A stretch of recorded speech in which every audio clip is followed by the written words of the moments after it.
Welcome to Colonize the Ocean podcast, where we discuss oceanic colonization, exploration, and education with your hosts Adam Jules and Brendan Traxler.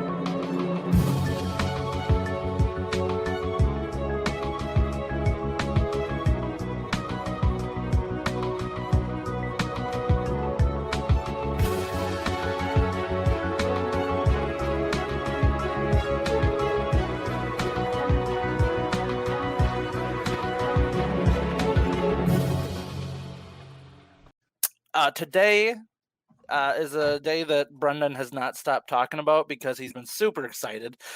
We have our friend Thane from Jules Undersea Lodge with us, and he's actually joining us from Jules. So he is actually submerged in the world's only truly underwater hotel right now, and he is going to be talking to us from there. So Thane, thank you for joining us, and I'm excited to get to talk to you about all things underwater habitat related. Happy to be here, guys. Thanks for the opportunity. This is I didn't know right up until, and I mean, obviously I knew that we were going to have you as a guest this week, but I guess if Brendan told me, I didn't pay attention, which isn't the first time it's ever happened, but I didn't realize that you were actually going to be in the underwater habitat talking to us. So that alone is going to bring up a bunch of questions, and I know Brendan's got a list of questions, and I know as we get some viewers in here as well, we're going to be able to have some questions. So Brendan, do you want to kick those off right away, or yeah, I mean, we can, I guess, open the floor a little bit, just tell, for people who are not familiar with who Thane is, if you want to get a little bit about your background, where you came from and how you came from where you are to being there at Jules. Sure. Well, kind of a water baby, grew up, my dad was, an early diving enthusiast. His NAUI instructor number was like 814. So that gives you some idea of how early I was exposed to it. Actually made my first dive at the age of 5 in the chilly waters of Morro Bay, California. A lady had dropped a lighter off the pier, and I recovered it. I think my dad pointed it out, and I grabbed it, brought it up, and got $1. So my first dive was my first commercial dive as well. But at the age of about 10 and a half, my dad was one of the first graduates of the Santa Barbara City College Marine Technology program, and was a saturation diver, did some North Sea oil well drilling kind of work, lockout and the bells kind of stuff. That was particularly dangerous. But when I was about 10 and a half, shortly after he got back from that experience, he got an offer to go to Puerto Rico and be the diving officer for the Puerto Rico International Undersea Laboratory and run the underwater habitat La Chalupa. So for 14 months, from the age of about 10 and a half to 11 and a half, I lived in Puerto Rico and was exposed to the world of commercial diving. Ultimately there was about 8 to 10 kids that were, running around that site, and the adults were busy, so they kind of let us go, and we, got to climb around on the submarines and get out on the, I got to ride in the wet subs and just, a lot of snorkeling, a lot of being involved and seeing what was going on. So that was a very impressionable time. Ultimately, after that experience, we ended up back in California. That's where I went to high school. And you did some diving off and on through high school. And then towards the end of high school, my dad suggested that I go to Patty International College. So as an 18-year-old, I went down to San Diego and became a Patty instructor. And luckily enough, just right place at right time. In a few years, I made my way back to San Diego, ended up working for Patty International College, which was a private business at the time. But Patty, knowing that they were going to be doing some serious revamping of the rescue diver, dive master, and instructor programs, actually purchased the college to use it as a, basically an incubator to test these programs before they put them out to the public. So as a young man, a 23-year-old diving instructor, I was got swooped up in the purchase and was moved up to Santa Ana, California, and taught for Patty, and was involved in helping to develop the rescue diver, dive master, and instructor development programs. And shortly after that, I moved over to Patty headquarters, became the first sales rep, kind of worked myself up through the ranks, and found myself from 1989 to 91 as the regional manager for the West Territory. So California, Oregon, Nevada, Washington, and Hawaii was my territory.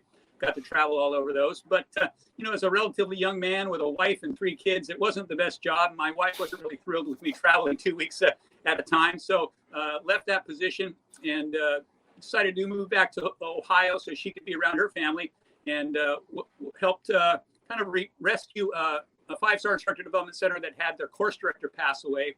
And I took over what was known as C&J Aquatics at the time, and ultimately turned that into a 5-star instructor development center. And we added a couple stores to the process. So for a period of time, I was very active in Ohio, diving instruction. Most people don't know, but back then Ohio was the 8th largest certifier of divers in the United States. So very active. But ultimately always had the itch. I kind of did things backwards. A lot of times people will go into diving instruction, dive store business, and then they work their way to the PADI. I kind of did it backwards. I did the worked at PADI first, and I said, hey, I want to see if I can take all this knowledge that I've gained and run some dive stores. Ohio, I'm not much of an Ohio guy. I grew up on the West Coast, so the Midwest was a bit of culture shock to me. And I'd always been, as a family, we owned some property on the Big Island. I'd always been interested in making my way back to the Big Island. So in 1996, I moved to the Big Island of Hawaii, opened Planet Ocean Water Sports in Hilo, and had a very successful operation there for a long time until the mayor didn't like where I was taking my diving students. It was near his vacation home, and he ended up turning that into a marine reserve and banning snorkeling tours, and that was kind of the end of that. And to be quite honest with you, as a man who had a family and had kids in high school, wasn't really anywhere I could go on the Big Island, at least on the east side, to continue the diving career. So I kind of had to put it behind me and look for something else. I ended up becoming a sports journalist. So the past 10 years, I've been a sports journalist on the Big Island, and really the kind of the football expert, if you will, and statewide would be involved in television shows and so forth, promoting football. And I was very happy with that, and was actually had some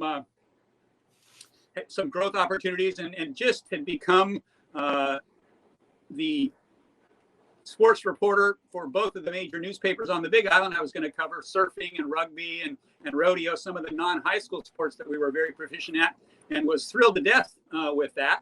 But then March 13th came around and the pandemic hit, and my job disappeared.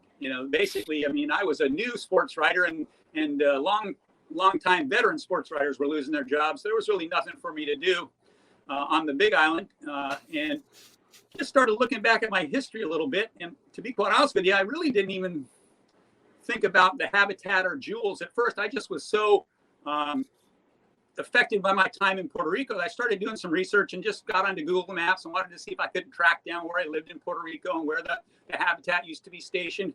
And in that process, I'm a fairly savvy social media guy, so I started bumping into these Puerto Ricans who were doing some drone footage of the sites, and started to run into the Puerto Rican people who had worked there, and some of the people who I had known, and they were like, "Oh man, that's so cool that you're starting to look into this." And I said, "Well, that's interesting." And that was a cool project, and I don't really think it's got its due. It was came on the heels of Jacques Cousteau, and Jacques Cousteau was so famous, and what he did was so well covered. But, Puerto Rico, kind of isolated, non-English speaking, it just didn't really, the eyes weren't on that project as much as they should have been. So I thought, well, maybe it's time. And it kind of figured out that, oh, wait a second, the 50th anniversary is coming up. And, maybe that's something people might be interested in. So I just created a Facebook page, tribute page, Prinal 50, and put it out there. And, I didn't even really think about it. But when I got out of the diving business in 2003, Facebook, YouTube, none of this stuff existed. So people really didn't know. Kind of Thane just disappeared from the scene, but they didn't really know why or where I'd gone. But, I came back on Facebook and started reconnecting with a lot of my colleagues from the diving business. And, there was a lot of interest. A well-known publisher said, "Hey, I think you got a story here, and I'd like to help you write a book," and so on and so forth. So Primal 50 was born. And throughout the process, I just ended up reconnecting with Jan Koblik, who's the founder and whose kids I grew up during that time. And over a course of 4 or 5 meetings, it's like they weren't sure after, ultimately the habitat had been closed for over a year, and they weren't sure what state it was going to be in or if they were even going to attempt to reopen it. And through a number of conversations that I had with Jan, I just basically at one point said, Jan, what is it going to take to keep it open so we can celebrate the 50th anniversary, which is going to be October 4th, 2022 is the 50th anniversary of the launch date. And then November 18th, 2022 is the 50th anniversary of the first mission. And he said, hey, I need you to make a commitment, get down here, learn how this thing works, and take a chance and run it for me so we can keep it open. And I didn't have a whole lot better going on. That was a great opportunity. And so, I jumped at that, and no looking back since then. I'm happy I did it. And ultimately, there's a lot of things about the pandemic that, cut me off at the knees, but this opportunity came out of it. So that's, it's a really good opportunity for me. And I'm happy to be able to, do the work to keep it open and continue to, promote the legacy of the habitat and, look to the future and what it can do in terms of, promoting manned marine exploration, conservation, and, just preserving what we had. And one of the things that really got me was I started doing some of the research, excuse me, was that the article on by 3 or 4 years ago when they said by the year 2050, nobody's going to want to dive. The ocean's going to be so warm and most of the marine life is going to be gone that, scuba is going to cease to exist. I thought, wow, is there anything, on my little part of the world that I can do to maybe, start to reverse that? So that's kind of why I'm here. Very cool. Yeah, that's how I actually found you. Is I always keep up with Jules and so on because it's always been one of my bucket lists to go down there. And I knew they were closed almost all year last year because of the pandemic. So when I hit them up at the beginning of the year to find out that or end of last year that you're going to be closed all of 2021, and I didn't even know that the state that it might not open at all. I was pretty upset about the whole thing because did I miss my chance and stuff along those lines. And I was like, I don't want to wait till 2022 to get down there. So I'm glad to hear it's opened back up because I definitely need to get down there this year. Make that happen. But I found you because once again, following Jules, the Primal 50 Facebook page, it showed up as something I might be interested in. I think is how I found you. And through that, so that I was obviously follow that. And there's the primal50.com as well. So, but you got videos and everything else on there as well. Yeah, I think that's an interesting resource. If you're interested in the history, I've added a couple things on over the course. And unfortunately, I've had to kind of put that on the back burner for a little bit while I've gotten Jules back up to speed. But, I've got, at this point, I've got all the newsletters on the website from the time it was in Puerto Rico, which is, fairly informative. And I've got the manned undersea technology reports. Those are both part of the website. So if you're interested in the history of manned undersea exploration and the history of the La Chalupa, you can really dig deep by going to primal50.com. Yeah, and we'll turn this into a podcast. So I'll make sure I put all the links and stuff like that into the show notes and stuff for people that maybe listen to it later on as well. So we get that out there for you too. One thing you didn't mention was your dad and his involvement in it. So what all involvement did he have, and how obviously that was very foundational to where you are today.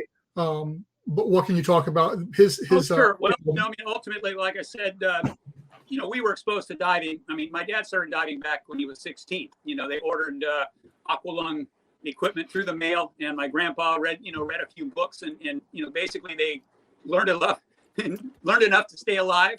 And my dad was hooked from that point forward. And so, ultimately he went into the Navy, ended up being assigned to do some work over in Puerto Rico, and as electronics technician, helping with some of the surveying they were doing over there. And so, it made an impression on him. And when, I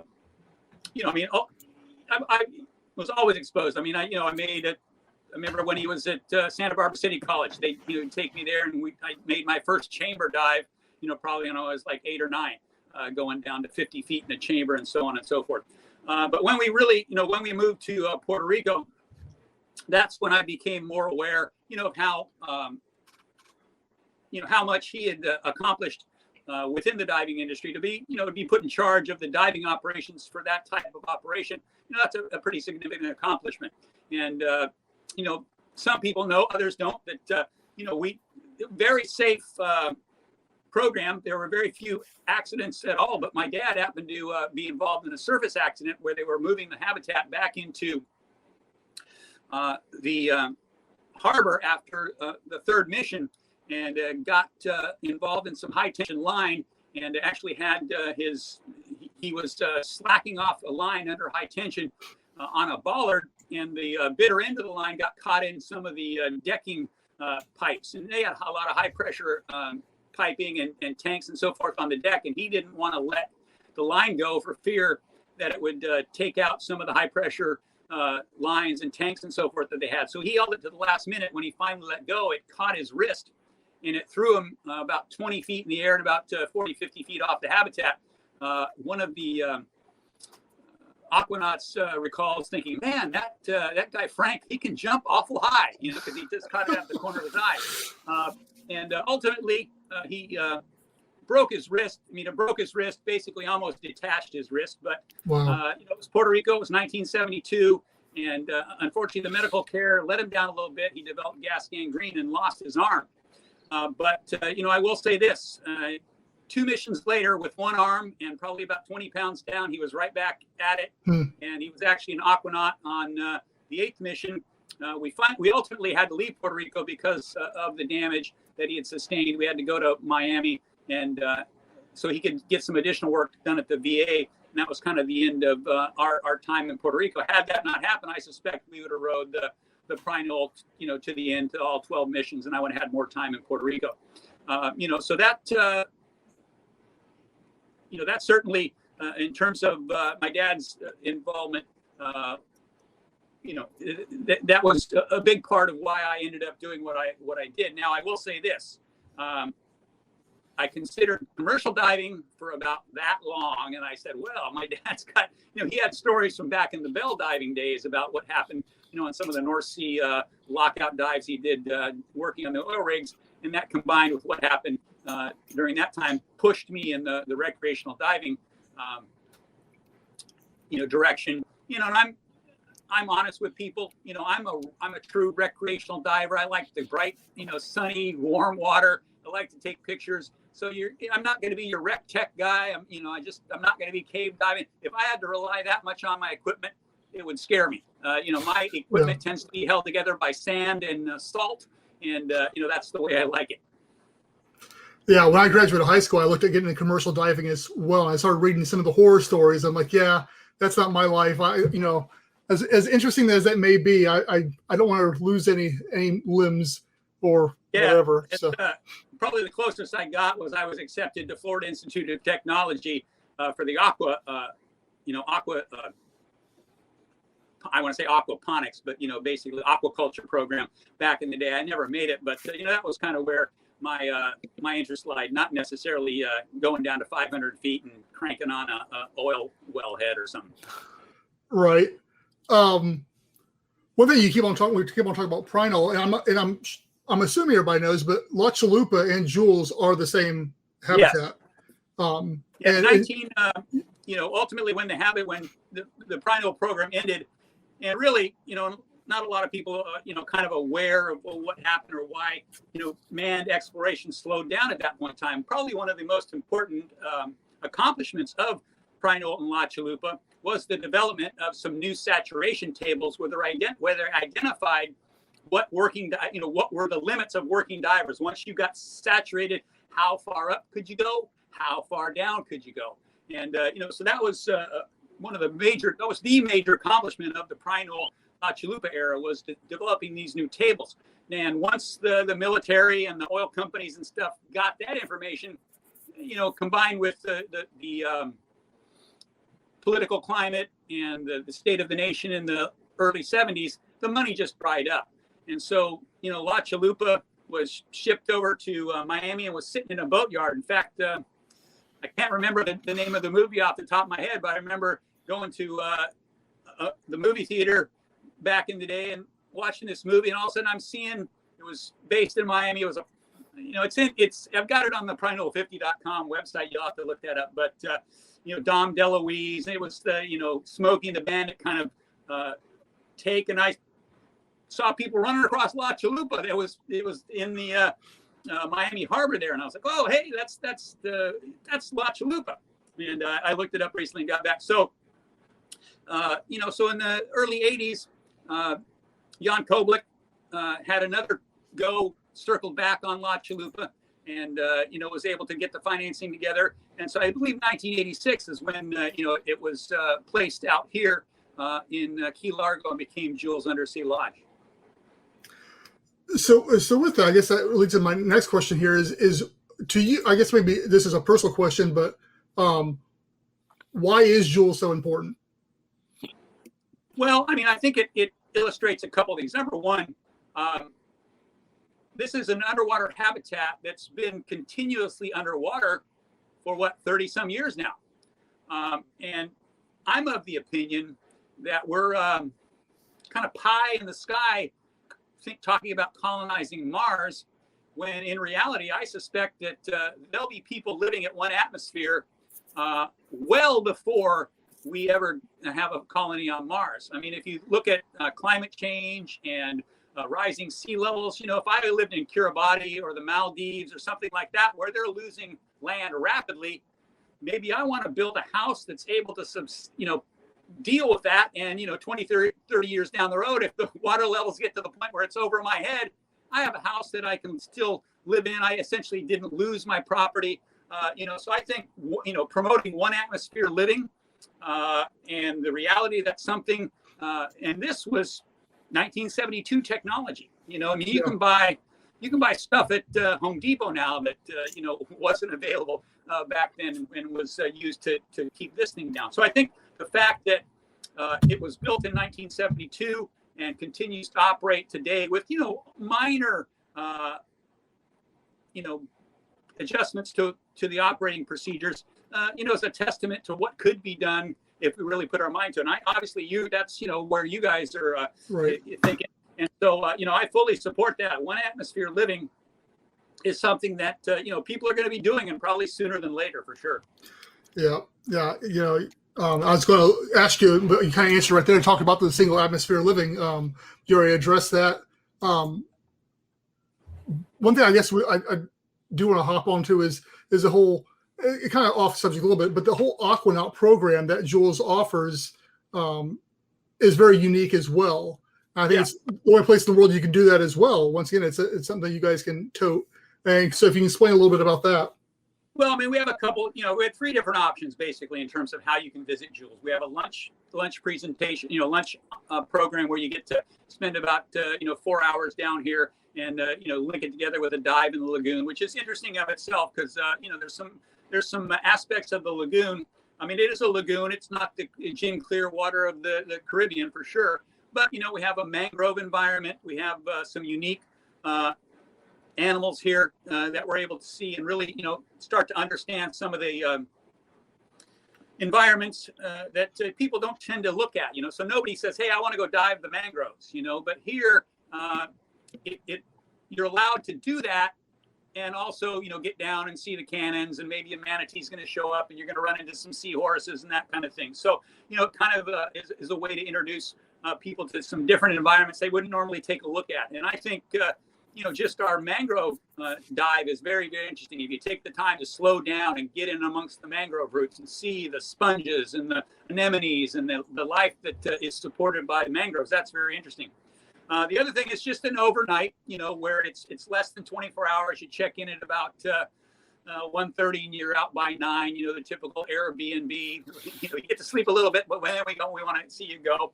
But, so that's a unique experience for people that just want to stay down here, but don't have the diver training bug and aren't really trying to collect certifications. But, for those that are interested in it but want something unique, this, to my knowledge, is the only place that you can spend 24 hours underwater, it's not a lot of people think about this, but you are saturated. You are a saturation diver at that point. It's just, you're not prevented, the gas rules don't prevent you from going directly to the surface, so I mean, it's a very safe experience, a very safe way to get that type of experience and, add that to your list of credentials. So ultimately the Aquanaut program is a PADI specialty. And, we have a lot of objectives that we, try to meet, try to introduce you to the things that you have to take into account when you're living in one atmosphere. Like a lot of people probably don't think about what it takes to get stuff down here. Okay, how, when it was first created, all the work was done while it was at the surface. Okay, and then he sunk it down. Well, at some point in time, the refrigerator dies. How do you get a new refrigerator down to 22 feet? That's a huge airspace, right? Yeah. Yeah. And so how do you keep it from collapsing?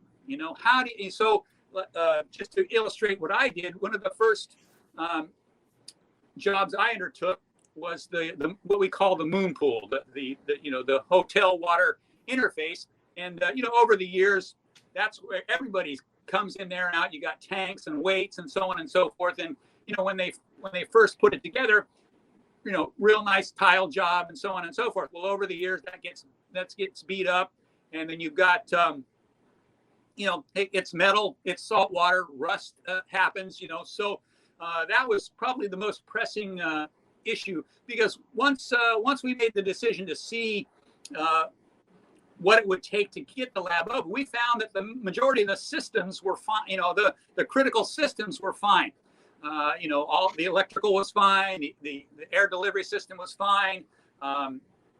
Air conditioners, everything was working. The water, the hot shower and the toilet and so forth.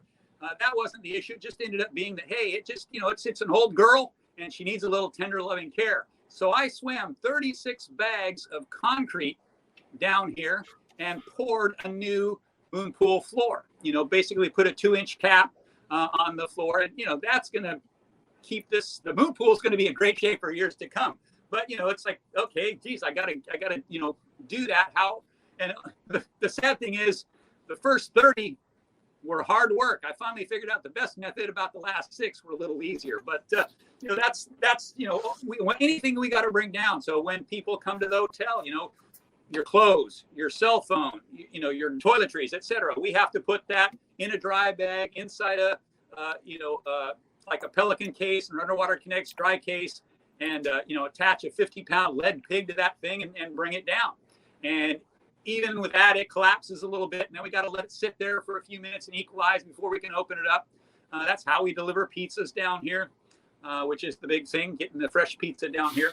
So I think that's the thing that I think people probably haven't put a lot of thought into is, what it takes to maintain this hotel and keep it in the condition that it's in over the years, based on what it takes to get stuff down here.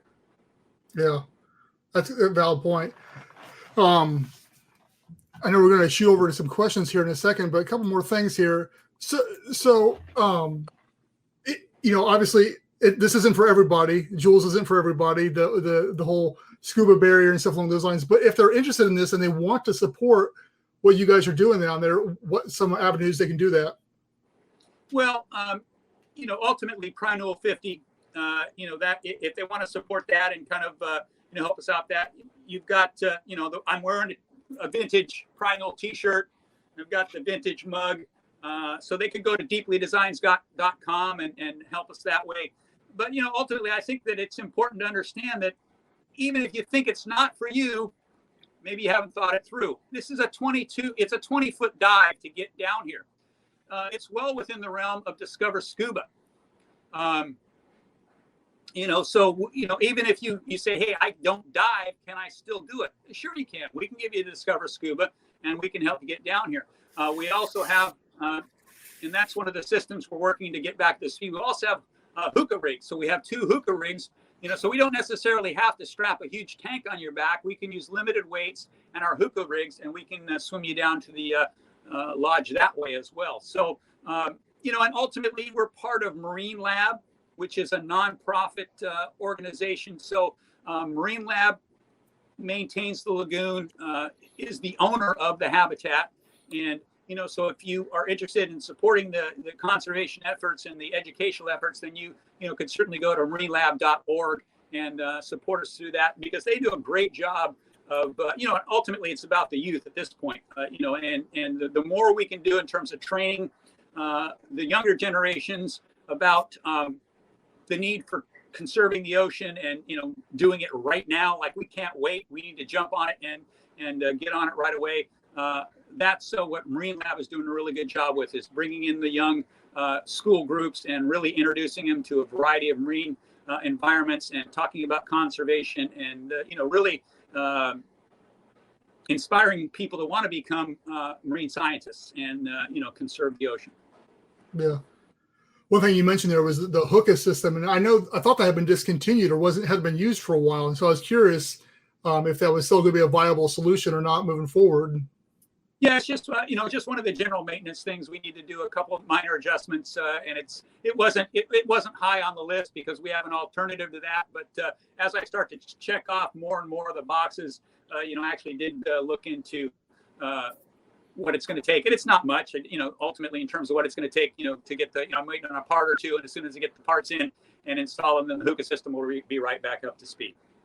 Nice. Do you guys still scuba certify people there? Ultimately we have the ability, but we work with so many dive stores who are doing that.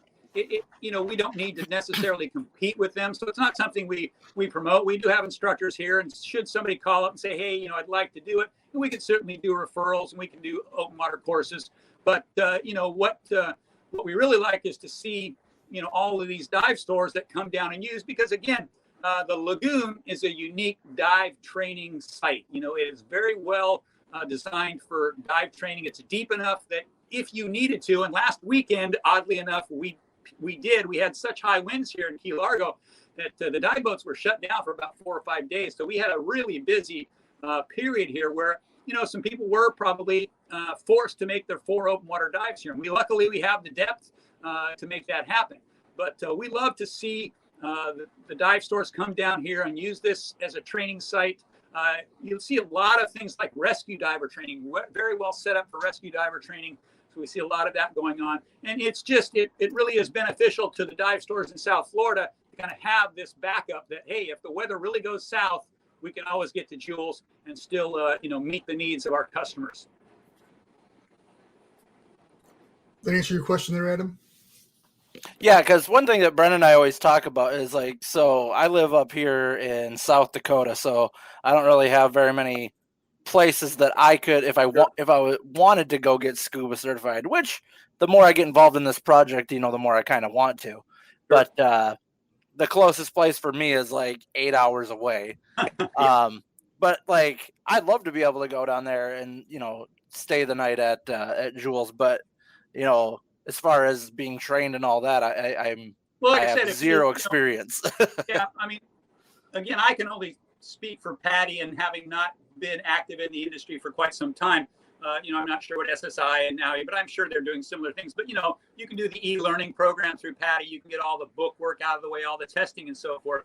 And then, there's a dozen dive stores within an hour's drive of Jules that could, take care of that, the dive training for you and have you ready to go. And like I said, we certainly do the, if somebody needs to have basic training to get down to Jules, the Discover Scuba program is perfect for that. And that, just takes a few hours and we can have you down in the habitat, no problem. Sounds good to me. That's what I'm going to do. You want to, was there anything else that you wanted to address as far as Jules, maybe misconceptions or news and stuff like that? Well, that I think one thing that a couple things. Number one, we operate on low pressure air. So the air that's being delivered here comes in at between 80 and 100 PSI at about 20 cubic feet per minute. So this is not like a scuba tank, right? There's not 3,000 PSI. There's not significant pressure. So this is an extremely safe experience. Ultimately, safety is our number one priority. So we make sure that we've got our ducks in a row. But we have compressors. We have backups to the backup to the backup. So we have 3 compressors. We have we have a generator should the power go out. But this is an upside down cup. And really, there's not a lot of places the air can go. So even if we had our systems broke, everything went wrong, it's still a safe experience. We've got emergency lighting. We have a crew here to deal with that. So we, in terms of a safe experience, this is a super safe experience. The chances that some kind of catastrophic failure would occur that would cause, problems with the habitat, it's hard for me to really come up with a scenario that really would put people in danger in terms of the habitat. Now, what we would be most concerned with, what we prepare for is somebody that's down here that has a medical issue that we have to deal with, so that's more of a concern. But the habitat is super safe, and the things that could go wrong just are really not going to be such that it's really going to endanger you significantly. And we have plenty of contingency plans to deal with anything that goes on. So super safe experience, not really something you need to worry about. Basically your health coming down here is more important as far as that's concerned. Yeah, in some instances, it's probably safer being down there than it is on the surface, depending on what's going on. Yeah, for sure. So, now, the other thing, here's the one thing, a lot of people, and I've had it happen to me, I had to think this through, but you can't come down here like, you could come down here and like, oh, I'm going to jump out on mast fins and snorkel. Okay, right? Jump out on mast fins and snorkel, swim to the surface without thinking about, oh, I've got 22-foot, level air in my lungs. You got to think that through. So we ask that you not do it. We don't want you to free dive in and out of Jules, because it is safe if you know what you're doing, if you're thinking it through. And where that came through to me is my first time down here. I was excited because I had housing for a new iPhone, and I brought it down. Took pictures on the way down. When I got down here, I took it out. And as I was getting ready to go, I was like, oh, wait a second. I can't put my iPhone back in the housing and seal it up, because as I ascend, poof, it's going to pop open, and that's going to be a problem. So, that's just something you have to be aware of the physics of diving and realize that although it seems like, hey, we're just breathing normal air and it's all good to go, you are at, depending on the tide, 22, 25 feet in the moon pool there. And so that's something to be aware of. Yeah, I always wondered if you could free dive down to it. And I saw you made a post about it not too long ago, how you had been free diving down to it. But once again, what you're doing. Yeah, I didn't think about that, and ultimately after further review, we took that down because, again, it's something you don't want to take lightly, because you make one mistake on that and, you're paying for that. Yeah, as I said, you know what you're doing. You're trained. You know exactly what you're doing. But yeah, that was one of the biggest fears when I got certified, was them talking about all that can go wrong during ascent if you especially emergency ascent, if you don't breathe out. And it's like that was enough fear in me right there. So you want to shoot some questions over at him? Yeah, let's I'll post the ones we've been getting. I just told everybody in the chat that we weren't ignoring them, but we wanted to get through the questions that you had written down first before we started asking them. So our first one was from Marty. He asked, how is the transition different, or how is the transition to different atmosphere? They're at Hurls Vern. If that, what? Do you know what he's saying, Brendan? Yeah, I basically that. I don't. You don't really. I don't think you notice any difference. Once you get inside the habitat here, the air seems the same. It's air conditioned. I don't think you really think about it. That's the whole point when we just talked about freediving and stuff, is you don't think about it. It seems normal.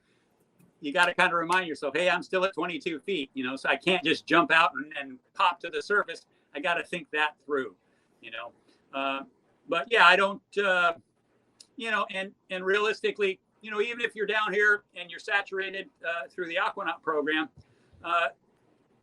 it's not like you come up and you don't need a safety stop. You can make a direct descent to the surface. You're well within the dive tables as far as that's concerned. So it really isn't much of there's not much of an effect at all in terms of being down down in Jules versus being topside. A little more humid. The other one, well, you kind of already answered this, but is Jules at full operational status right now? Yes, we have hosted 3 or 4 lunch programs, and we just had our first Aquanaut program. Congratulations to Ivan Francis of Indiana, who was the first Aquanaut certified in 2021. Took advantage of that. He wanted to be first, and so he did. But we have missions, I think 3 or 4 missions scheduled for next month. So we are taking bookings. You can go to jul.com. You can contact our operation or our overall manager, Teresa, in the office there, and she'll be happy to take your reservations. And not so much a question, but our friend Glenn, supporter of our endeavor, he did say that he lives in Victoria, Texas, and the habitat was built less than 3 miles from his house. Well, I hate to tell you this, Glenn, but you are not correct. So you have some bad information there. That may be Marine Lab, but Jules was built in Riviera Beach, Florida by Perry Submarine. And I can guarantee you that. My dad was over there doing it, and I have the pictures to support that. So Jules was built in Riviera Beach, Florida by Perry Submarine. Learn something new. What was the next one? Oh, okay, from Glenn again. Is this the third location for the habitat? How many times has it been moved? Well, if you count being dry docked in Miami Harbor, then yeah, but it hasn't. Well, actually, let me take that back. This Jules or La Chalupa is considered by many to this day to be the most sophisticated underwater habitat ever built for one reason. It moves every single time it does a mission. It was never, when it was actually doing scientific missions, it was not tied to the ocean floor. Every month it was taken out, they dropped it down, and in a different location many times. So it, I think it did 8 or 9 missions off the coast of Southwest Puerto Rico, but it also moved many, many miles away and did a couple other missions in different parts of the islands. So it has moved around Puerto Rico, probably 5 to 8 different sites in Puerto Rico that it was brought to. But then once it was brought to Key Largo, Florida, and dropped here, it hasn't moved since 1986. Okay. What are the costs of staying at Jules? Well, it depends on the number of people, but ultimately, you're going to be paying at least $1,000 for a single occupancy, a little bit more if you want to get the Aquanaut program, and then as you add people, and you can bring 6 down, but you'd have to be very friendly 6. It'd be, so really comfortably 4. And prices are according. I don't have them off the top of my head, but if you go to jul.com, it's all broken down for you there. And just as a reference here. Ooh. No, I will add on this as well. In reading an article, I did a little research on underwater hotels, and was reading an article today, and they actually said that, relatively speaking, in terms of the hotels that provide some type of underwater experience, Jules is still one of the best bargains around. So even though it may seem like a costly endeavor, if you want to go over to Dubai or one of the other places that have those glass bottom hotels, if you will, apparently you're paying quite a bit more. And I think that's a cop out for calling it an underwater hotel, personally. Yeah, but yeah. It's like the difference between the Atlantis submarine and a glass bottom boat, really. Yeah. I would describe it. Right. Sorry, I was actually trying to pull up a hotel's referral, but I couldn't get the thing to work. Glenn again. Glenn says the budget for Jules in 2012 was $3 million per year. Now that a lot of the inefficiency is gone, what is an estimated budget to remain active? That is something I would have no idea. Not trying to dodge that question, but I don't deal in that side. It's really above my pay grade, and I've been focused on just making sure that we can keep it running and keep it open. So I'm gonna jump in here real quick. So what things, obviously you're trying to get her back to her glory. Is there anything you want to add on that wasn't there before? Well, it's not necessarily wasn't before, but over the years, things have come and gone. Like, you see behind me, we've got the viewing port, but it's dark. So one of the things that I want to get, once I've got all the inside details dealt with, I want to get some outside lighting that, maybe the guests can control. Because, it's really interesting to be able to the way the lighting's set up here, it doesn't penetrate out into the environment very well. So it'd be nice to have some outside. And we've had them before, but,